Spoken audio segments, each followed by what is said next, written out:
আজ একটি গুরুত্বপূর্ণ খবরের দিকে আমাদের নজর রাখতেই হবে। আজ রাজ্য বাজেট বিকেল ৩টায় বাজেট পেশ করবেন অর্থ প্রতিমন্ত্রী চন্দ্রিমা ভট্টাচার্য। বাজেটে মিলবে সাধারণের সুরাহা, নজর রয়েছে আজ বিধানসভায়। আমাদের সঙ্গে টেলিফোন লাইনে রয়েছেন প্রতিনিধি দীপঙ্কর মণ্ডল। চলে যাব দীপঙ্করের কাছে। দীপঙ্কর, আর কয়েক মাস বাকি লোকসভা নির্বাচনের, সেক্ষেত্রে এই মুহূর্তে দাঁড়িয়ে রাজ্যের এই বাজেট পেশ আজকে ভীষণভাবে গুরুত্বপূর্ণ বলাই যায়।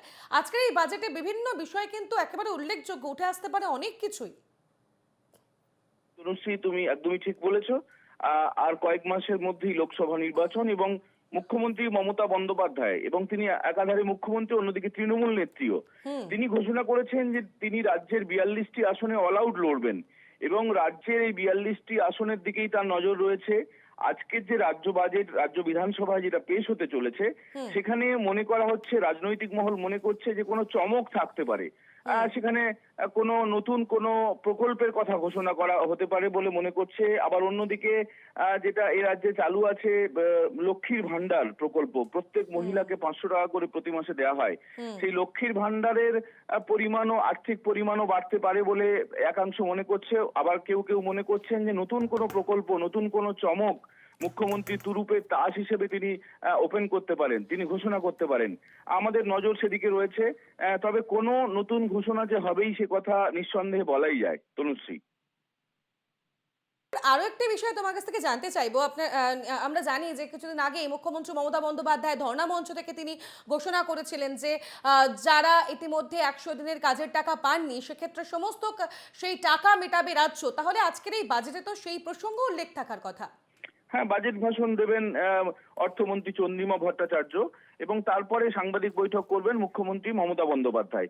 এবং সবাই সেদিকেই তাকিয়ে রয়েছে যে সেই ঘোষণা, তার মাঝে তুমি জানো রাজ্য মন্ত্রিসভার বৈঠক হয়েছে, আজও মন্ত্রিসভার বৈঠক হবে, তারপরে বাজেট পেশ হবে বিধানসভায়। হুম। এবং হুম। মুখ্যমন্ত্রী ঘোষণা আবার করতেই পারেন অফিসিয়ালি। তিনি হুম। যেহেতু এখনো পর্যন্ত দলের তরফে ঘোষণা করেছেন বিষয়টি যে 21শে ফেব্রুয়ারি 21 লক্ষ শ্রমিককে হুম। তিনি বকেয়া টাকা দেবেন, হুম। এবং সেই ঘোষণা তিনি সরকারিভাবেও আজ বিধানসভা থেকে করতে পারেন, বেশ, তনুশ্রী। বেশ। আর দীপঙ্কর, তুমি সঙ্গে থাকো, আমি ফিরছি আবারও তোমার কাছে। আজ নজরে বিধানসভা, আজ রাজ্য বাজেট পেশের কথা রয়েছে এবং আপনারা জানেন আজ রাজ্য বাজেট পেশ হবে 3টে নাগাদ। আজ 3টে নাগাদ সেই বাজেট পেশ করবেন অর্থ প্রতিমন্ত্রী চন্দ্রিমা ভট্টাচার্য, সেই দিকে নজর থাকবে। আজকের এই বাজেটে জনমোহিনী হতে চলেছে মমতার এই বাজেট, সেদিকে নজর থাকবে। কারণ ডিএ নিয়োগ নিয়ে, ডিএর ক্ষেত্রে যে বিষয় নিয়ে আমরা দেখেছিলাম আন্দোলন চলছে, সেক্ষেত্রে রাজ্য সরকার আরও দরাজ হবে কিনা সেই বিষয়, অর্থাৎ ডিএর দাবিতে যে আন্দোলন চলছে, অন্যদিকে নিয়োগের ক্ষেত্রে যে আন্দোলন চলছে সেই বিষয়গুলিতে নজর রাখা হচ্ছে কিনা।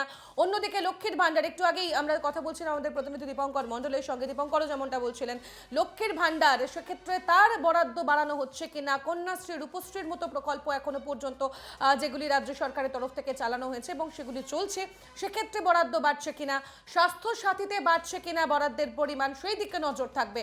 অর্থাৎ বেশ কিছু বিষয় কিন্তু গুরুত্বপূর্ণ। আমাদের সঙ্গে প্রতিনিধি দীপঙ্কর মণ্ডল রয়েছে। দীপঙ্কর, আমরা দেখেছি বরাবরই যখন রাজ্যের তরফ থেকে যে বাজেট পেশ হয়, সেই বাজেটে মুখ্যমন্ত্রী মমতা বন্দ্যোপাধ্যায় বারবারই কিন্তু মহিলা প্রকল্পের দিকে বা মহিলা উন্নয়নের দিকে নজর দিয়েছেন।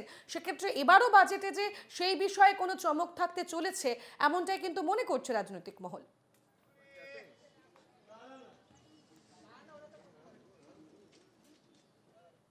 যে সমাজের দিকে, সেটা হচ্ছে ছাত্র, যুব এবং মহিলা, এই তিনটি সেক্টরকে ধরা হয় তাদের ভোট বাক্সে যাতে প্রভাব পড়ে, যে কোনো রাজনৈতিক দল এটিকে টার্গেট করে।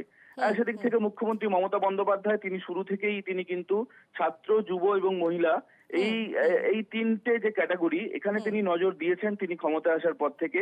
এবং যেহেতু আর কয়েক মাসের মধ্যে লোকসভা ভোট, সেক্ষেত্রে তিনি ঘোষণা করতেই পারেন ছাত্রদের জন্য বা যুব সম্প্রদায়ের জন্য, মহিলাদের জন্য, এবং পাশাপাশি সংখ্যালঘু এবং তফসিলি জাতি ও তফসিলি উপজাতিদের দিকে লক্ষ্য রেখেও তিনি নতুন কিছু ঘোষণা করতেই পারেন।